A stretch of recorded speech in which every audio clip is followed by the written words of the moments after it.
Halo teman-teman, selamat datang di channel pribadi saya. Kali ini saya pengen ngebahas tentang mobil yang diimpikan oleh banyak orang, teman-teman. Dan itu mungkin termasuk teman-teman yang lagi nonton.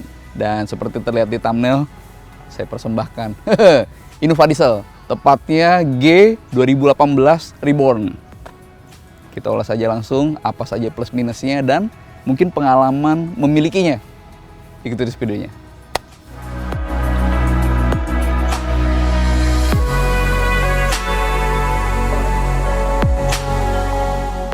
Teman-teman, menurut saya ini adalah salah satu mobil modern di zaman sekarang yang masih dijual, yang masih memberikan sense of durability. Dan durability-nya itu menurut saya teman-teman, salah satunya datang dari formatnya yang masih tradisional. Ini masih dengan sasis EMV nih, yang share dengan Fortuner, dengan Hilux. Beda dengan yang kebanyakan mobil-mobil Toyota sekarang yang TNGA, Toyota New Global Architecture. Nah, ini teman-teman, yang kebanyakan disukai adalah pertama dia RWD. Bagi beberapa orang, mungkin termasuk teman-teman yang nonton, RWD itu dipercaya lebih tangguh dalam soal durability komponen. Simple, karena kalau FWD itu ban depan dipakai buat narik mobil, dipakai buat belok, dipakai buat ngerem utama. Sementara kalau RWD ada distribusi fatigue tuh, itu dari RWD-nya. Kemudian dengan sasis tangga, ini kan share dengan Hilux dan Fortuner ya. Artinya secara kemampuan yang menopang beban, mobil seperti ini, Innova, itu lebih tangguh. Ya artinya lebih tahan banting, lebih timeless juga. Jadi ya pemilik Innova baik yang dipakai jorok maupun yang disayang-sayang gitu ya. Ya apapun bisa gitu. Dan spesifik lagi, soal yang ini yang saya sebut di awal adalah soal mesin dieselnya. Ini pakai mesin 2GD yang kapasitasnya 2400. Actually mesin 2GD itu lebih kecil dibanding yang 2KD yang di Innova Diesel sebelumnya. Ini 2400, sementara yang KD itu 2500, 2KD ya. Nah, tapi ini tenaga dan torsinya bener-bener nggak bisa dibilang cemen. Ini menurut saya udah berada di titik yang sangat perkasa, bahkan dalam keadaan standar teman-teman. Tenaga bisa di 150-an dk dengan torsi di 350-an Nm. Itu dari hasil tes kami dulu ya, baik di tabloid otomotif maupun di majalah Autobild Indonesia. Ini sangat capable. 0 sampai 100 km per jam bisa di sekitar 12 detikan. Kemudian di konsumsi bahan bakar bisa di 12 km per liter dengan rute dalam kota. Lalu di rute tol ya dia bisa di atas 15 km per liter. Artinya ini mobil bisa mendapatkan keasikan performa, dia sangat bertenaga, kemudian dia juga efisien dalam konsumsi bahan bakar.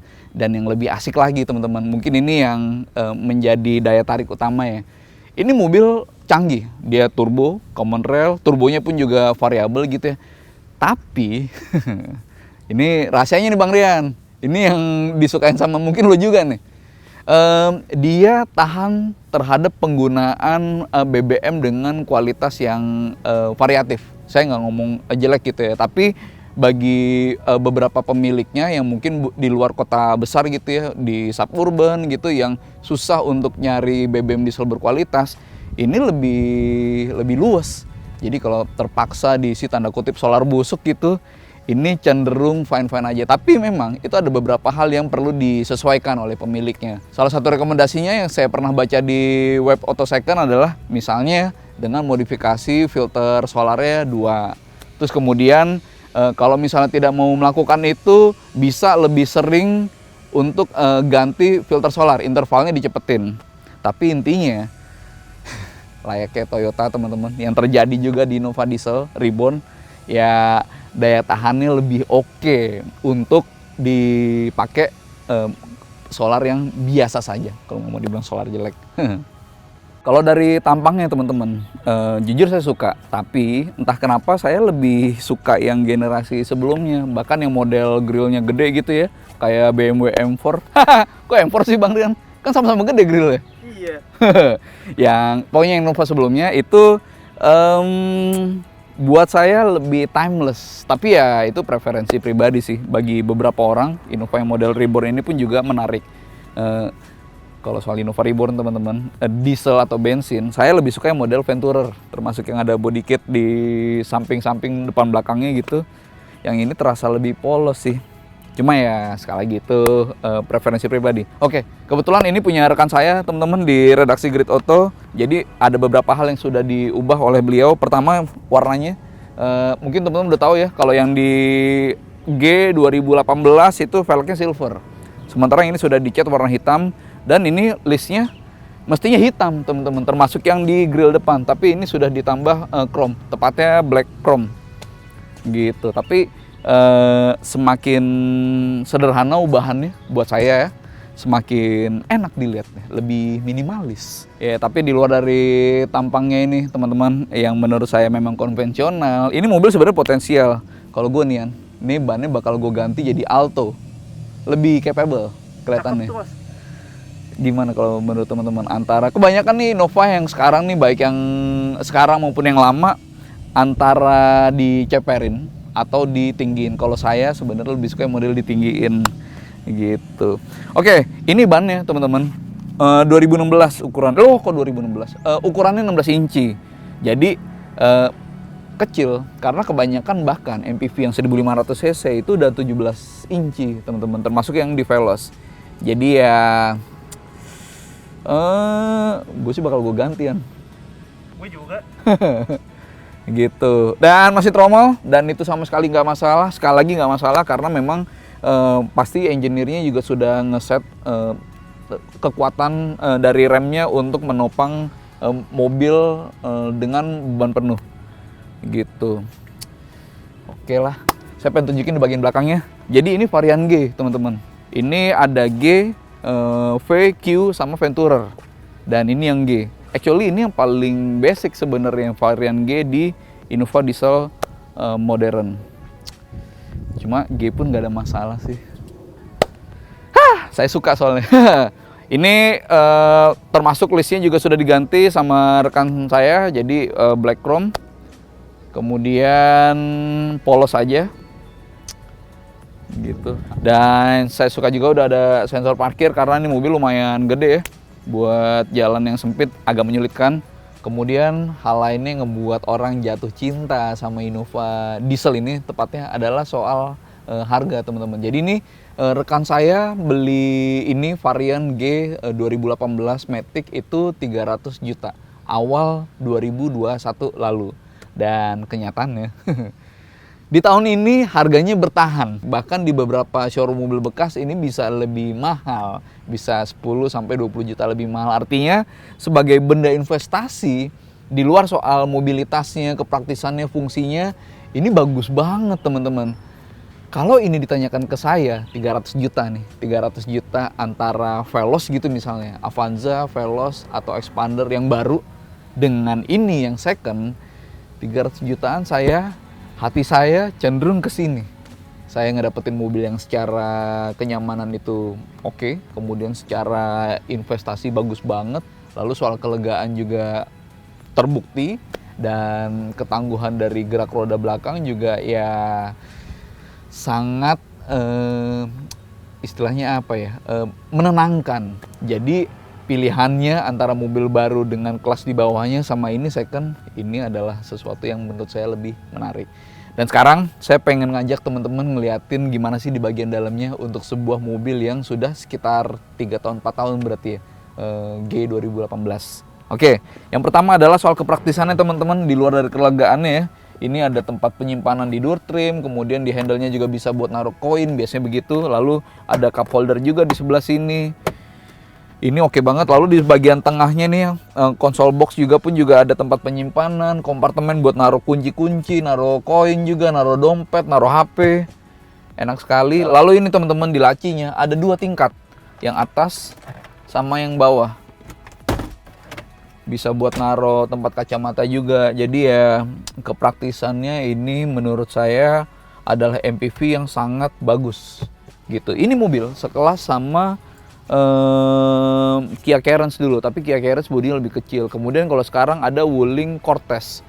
Cuma kalau Wuling Cortez kayaknya sulit ya mau di apple to apple kan dengan Innova. Tapi ya intinya untuk mobil di sini 2016 yang pertama kali dia reborn muncul, praktis hampir sulit nyari lawan yang setara ya. Hampir tanda kutip saya nggak ada lawan. Iya nggak Bang Rian? Iya dong. Oke, balik lagi ke praktisannya berlanjut nih, tempat penyimpanan juga banyak, termasuk ini ada hand sanitizer. Ini kalau ada kantung di belakang sandaran mungkin biasa aja. Oh iya, ini bisa di sliding, maju mundur. Ada cantolan juga buat naruh belanjaan misalnya. Tapi kalau dibanding sama Veloz, memang Veloz sudah lebih dipikirkan kepraktisannya. Tempat penyimpanannya juga banyak ya. Veloz kantor Grid Auto yang kita punya itu, Bang Rian. Yoi, kan kalau Veloz masa kini.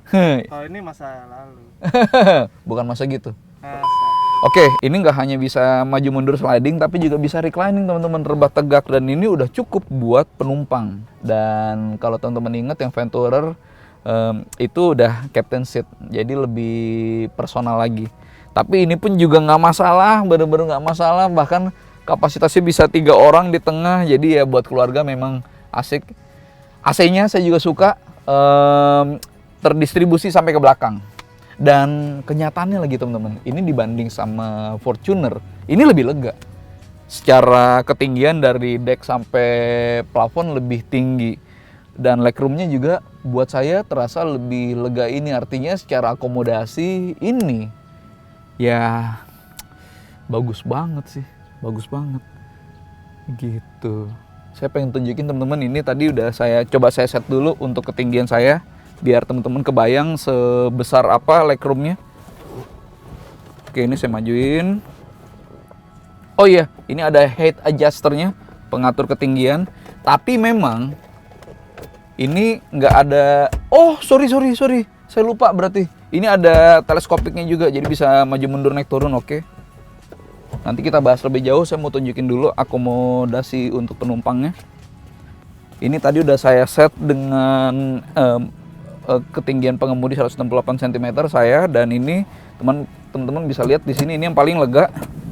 Kemudian yang paling maju pun ini yang paling maju dengan sandaran yang wajar gitu ya, nggak terlalu rebah, nggak terlalu tegak.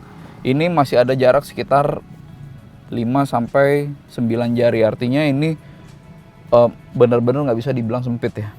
Oke, ini cukup lega, dan saya pengen tunjukin di bagian belakang kayak gimana sih. Oke nggak buat diisi penumpang dewasa. Bang Rian mungkin di sebelah sana Bang Rian, biar kelihatan. Oke. Saya mau tunjukin gimana di bagian belakang. One touch tumble. Agak nyangkut ya. Nggak masalah. Nah. Oke, ini adalah legroom sisa di bangku baris ketiga ketika bangku baris kedua di paling majuin. Dan teman-teman bisa lihat di sini mungkin jaraknya masih aman ya. Cuma memang ini posisinya rendah nih. Jadi bagi penumpang dewasa kurang nyaman. Kalau saya disuruh milih duduk di bangku baris kedua atau ketiga, ya saya pilih yang kedua sih. Cuma buat anak kecil mungkin ini fine. Gitu. Headroomnya sudah lebih dari 5 jari dan ini oke juga. Yang saya suka adalah tempat penyimpanan itu banyak teman-teman di sini. Lalu di sini artinya ya si Toyota tahu lah ya, ketika meneruskan Innova di Reborn ini, dia tahu bahwa kepraktisan buat naruh barang itu penting, karena ini mobil akan dijadiin andalan kan. Jadi ya akhirnya dia mampu mengakomodir banyak barang yang dibawa oleh penumpang dengan baik. Gitu. By the way teman-teman, saya juga mau ngasih tahu bahwa ini bukan kulit aslinya ya, ini jok yang sudah diganti kulitnya, dan aslinya dia beledu yang warnanya orange. Warnanya oranye. Saya agak keganggu sebenarnya dengan warna itu. Saya lebih pilih warna hitam saja gitu ya, atau mungkin krem gitu yang lebih apa ya, lebih fine lah. Kalau warna orange menurut saya yang di standarnya G 2018 ya terlalu mencolok sih. Cuma itu relatif. Dan by the way teman-teman, ini bangkunya memang pasnya buat 2 orang, tapi sebenarnya ini bisa diisi untuk 3 orang penumpang teman-teman, termasuk seat beltnya itu semuanya 3-point seat belt, yang untuk bangku baris ketiga ini dari sini nih gitu. Jadi di belakang ini mestinya itu bisa 3 orang. Kemudian yang di depan ini mestinya bisa 3 orang, tapi ini lebih enak lah ya karena lebih lebar. Jadi totalnya ada 8 orang yang bisa diangkut di Innova ini. 332. Cuma kalau saya sih nggak tega lah. Yang belakang 2 orang aja, yang paling belakang. Gitu. Dan sekarang saya mau ngebahas soal fiturnya teman-teman. By the way Bang Rian, kuncinya Bang Rian. Mantap. Dan ini masih belum menggunakan tombol engine start stop teman-teman. Masih pakai kunci jackknife yang G. Suaranya kedengeran nggak nih? Mestinya sih kedengeran. Dan kalau kedengeran mendingan saya matiin aja nanti ya. Aman, Yan? Aman. Artinya masih cukup halus ya, karena untuk sebuah mesin diesel ini lumayan modern nih. Kalau di runut-runut teknologinya dia udah ada common rail, sekali lagi dia udah ada turbo variabel, jadi ya bisa halus. Oke, fiturnya. Kenyataannya teman-teman, soal fitur justru menjadi awal dari pembahasan tentang kekurangannya Innova diesel. Karena fiturnya minim buat saya, buat sebuah mobil yang bahkan udah eksis dari 2016 gitu ya, mobil 2018 lumayan minim. AC-nya masih dengan knob model kayak kompor gitu ya. Kemudian dia ada eco mode, power mode sama normal gitu ya, mode berkendara, tapi selebihnya ya biasa saja, termasuk head unitnya yang menurut saya ini sekitar 7 inci ya, saya lupa persisnya, dan jelas nggak ada Apple CarPlay atau Android Auto. Tapi head unit adalah perkara yang nggak sulit sih, saya nggak ngegampangin, tapi ini nggak sulit untuk diganti head unit yang misalnya ada Android Auto atau Apple CarPlay, pun dengan layar yang lebih besar gitu. Lalu ini belum ada stability control, jadi ya masih belum sebagus itu soal ininya, fitur keselamatannya. Termasuk ini airbagnya juga belum yang menyeluruh teman-teman gitu. Yang G ini masih yang 2 airbags, penumpang depan dan pengemudi gitu. Apalagi fiturnya sepi ya nah. Iya. Tapi kenikmatan dari Innova diesel adalah memang soal mesinnya teman-teman. Dan kembali ke soal kunci teman-teman, ini saya lumayan sering dengar bahwa Innova termasuk yang lama sebelum yang ini itu gampang banget dicuri orang. Pertama, dia memang sangat menarik, dan kedua nggak sulit untuk menjebol. Jadi yang saya dengar ceritanya adalah ini ngejebolin depan kaca samping depan, kemudian tangan masuk aja ke sini untuk ngebuka pintu, lalu ya selebihnya dicongkel, yang prosesnya katanya bisa kurang dari 1 menit. Jadi buat yang ngincer Innova, baik yang diesel maupun bensin, kayaknya emang perlu dikasih kunci tambahan gitu. Kalau ini punya teman saya udah dipasang sih kunci tambahan, jadi ya mestinya lebih aman, semoga lebih aman gitu. Kemudian saya pengen cerita tentang rasa berkendaranya teman-teman. Waktu di awal saya nyoba Innova Reborn di majalah Auto Build Indonesia, memang feel-nya itu berbeda dengan saudara satu basisnya, Fortuner. Itu sama-sama IMV, tapi Toyota ngeset kenyamanan itu lebih enak di Innova. Jadi Fortuner teman-teman itu dibuat lebih keras bantingannya. Nggak hanya soal kabin yang lebih sempit dibanding Innova gitu ya, tapi kalau soal bantingan suspensi Fortuner lebih rigid. Nah, Innova artinya itu bisa memberikan kenyamanan yang lebih baik untuk semua penumpang. Artinya ini dia mungkin secara impresi nggak lebih gagah dibanding Fortuner, nggak lebih bergengsi dibanding Fortuner. Cuma kalau sama-sama 4x2 nih, mendingan Innova aja berarti sekalian kan. Dia lebih lega dan suspensi dia lebih nyaman. Buat saya ini oke. Dan nggak hanya soal keempukan bantingan suspensi, tapi juga soal stabilitas. Teman-teman mungkin udah pernah ngerasain juga ya Innova, dia bisa memberikan kelembutan tanpa terlalu mengorbankan stabilitas. Jadi dia masih enak sebenarnya untuk kecepatan tinggi. Ya Panther deh misalnya. Panther ya itu udah jelas terlalu mengayun dan memang nggak bisa dibandingkan dengan Innova. Cuma buat sekedar gambaran, dia masih bisa memberikan kepercayaan diri bagi pengemudi kalau misalnya bermanuver di 100 km per jam lebih gitu ya. Jadi itu adalah poin plus. Dan soal performanya teman-teman tadi saya udah sebut, dia bisa 0-100 di 12 detikan, kemudian konsumsi bahan bakar di rute dalam kota bisa di 12 km per literan gitu ya. Itu udah fine. Itu sangat bagus. Yang juga saya suka adalah soal grafik tenaga dan grafik torsi. Enak banget dari putaran rendah teman-teman. Dari putaran rendah dan dari kecepatan rendah. Sehingga ini mobil terasa nggak ada habis tenaganya. Buat ketika penuh penumpang, tambah barang, mungkin ada roof box atau bagasi penuh gitu ya. Ini nggak ada masalah. Buat nanjak-nanjak ini nggak ada masalah. Jadi ya ini kayak all round car gitu yang bisa capable untuk ngelakuin banyak skenario. Mau kecepatan tinggi di tol Trans Jawa gitu misalnya buat mudik, atau buat ngadepin tanjakan dengan torsinya yang lumayan gitu. Jadi ya fleksibel aja gitu. Sekali lagi kalau pilihannya antara Fortuner gitu misalnya yang purba itu tapi dengan kenyamanan yang terkorbankan, dengan Innova yang lebih lega dan empuk bantingannya, kalau saya pribadi oke, harganya mungkin nggak apple to apple, tapi ini adalah mobil yang lebih menarik. Mas Boy, Oi. ini mobil bisa buat diajak drag race juga. Nah itu dia, diingetin sama Bang Rian. Jadi salah satu keunggulan berikutnya dari mesin GD-nya Innova dan KD sebenarnya itu adalah soal kapabilitasnya atau potensinya untuk di remap.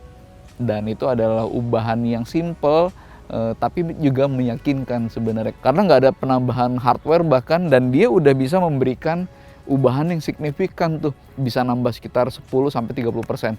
Nah mobil ini nih rekan saya itu udah mengupgrade dengan remap ECU dan dia torsinya bisa naik sekitar 30%.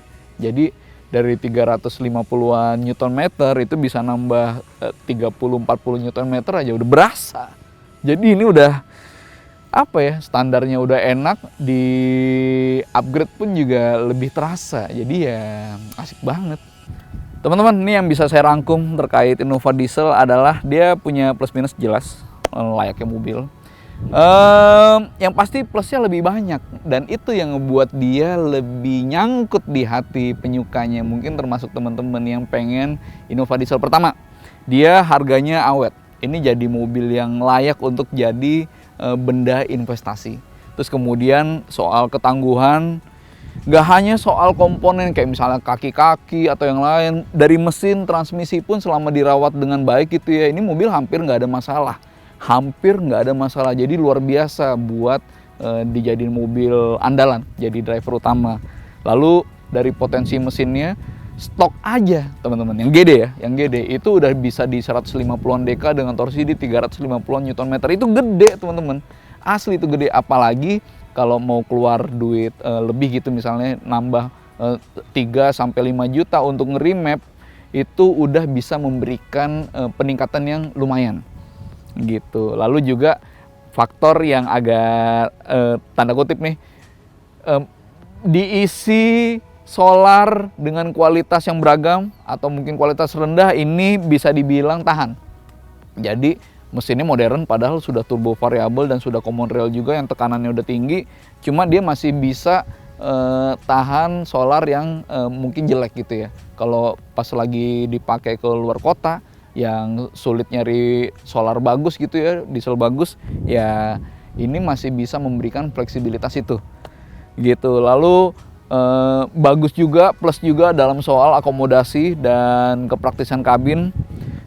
Jadi ya ini mobil sebenarnya sangat all round gitu ya, dipakainya enak buat pengemudi dan bagi penumpang pun juga bisa memberikan kenyamanan, karena selain lega dia juga punya bantingan yang empuk. Kalau dibanding Fortuner teman-teman, ini lebih enak, itu plusnya. Apalagi Bang Rian ya, saya juga suka dengan stabilitasnya teman-teman. Jadi oke, dia bantingan enak nih, bisa memberikan kelembutan, tapi nggak terlalu mengorbankan kemampuannya bermanuver. Jadi masih enak. Kalau dengan tenaga sebesar itu, dia bisa stabil di 100 km per jam dengan mudah untuk cruising di perjalanan luar kota kayak mudik. Dan itu dilakukannya tanpa terlalu limbung. Jadi ya menyenangkan, dan itu jadi poin plus berikutnya. Lalu AC dingin teman-teman. Bagi Indonesia yang mataharinya nggak malu-malu gitu ya, menyinari. Ada 9. Apa? Ada 9 kadang-kadang. Oh, ada 9 matahari. Itu AC ini bisa ngebuat kabin tetap enak kayak nyesnya Indomaret, Alfamart, ya kan? Jadi emang dinginnya jempolan lah. Dan yang nggak kalah penting adalah ini Toyota, teman-teman. Bagaimanapun Toyota adalah brand yang sangat kuat di Indonesia, sehingga nggak hanya soal harga jual yang tadi kita sebut, soal investasi, tapi juga soal persebaran bengkel after sales. Dan mesinnya ini banyak yang bisa handle, mekanik-mekanik tuh banyak yang bisa pegang mesinnya Innova. Jadi kalau misalnya ada apa-apa di jalan gitu ya, lebih mudah untuk menanganinya. Jadi ya banyak kelebihannya. Dan sekarang saya mau bahas soal kekurangannya teman-teman. Pertama adalah soal unitnya. Unitnya susah dicarinya. Boy, masih boy ya? Iya. Bener kata beberapa pedagang yang saya kenal bahwa ini kayak punya emas nih. Kalau dapet langsung hilang, langsung dibeli sama orang. Ya artinya teman-teman mesti sabar-sabar kalau mau cari Innova diesel. Innova aja udah susah, apalagi yang diesel. Jadi ya mesti berburu lebih rajin ke banyak marketplace atau mungkin ke showroom. Itu pertama. Terus kedua adalah soal isu tentang ini mobil kan banyak yang ngincer gitu ya, yang mau beli gitu maksudnya. Tapi maling juga banyak yang ngincer. Jadi yang saya tahu ini sebaiknya pakai kunci tambahan sehingga lebih aman buat menghadapi si tangan panjang. Tangan panjang atau tangan usil ya? Tangan panjang. Tangan panjang. Kalau hidup Gitu. panjang siapa? Pinocchio. Terus kemudian soal fitur teman-teman. Oke, ini mobil harganya nggak kaleng-kaleng gitu ya, udah 300 jutaan bahkan yang second. Tapi soal fitur dia masih sangat sederhana. Airbag cuma 2 gitu misalnya, kemudian stability control yang G ini belum ada. Kemudian soal head unitnya masih kecil, touchscreen tapi masih kecil layarnya. Lalu belum ada Android Auto, Apple CarPlay. Jadi ya ada beberapa hal yang kita mesti maklumi dari Innova, dan itu adalah soal fitur. Gitu teman-teman. Mungkin itu dulu dari saya. Terima kasih sudah menonton dan sampai ketemu di video berikutnya. Terima kasih.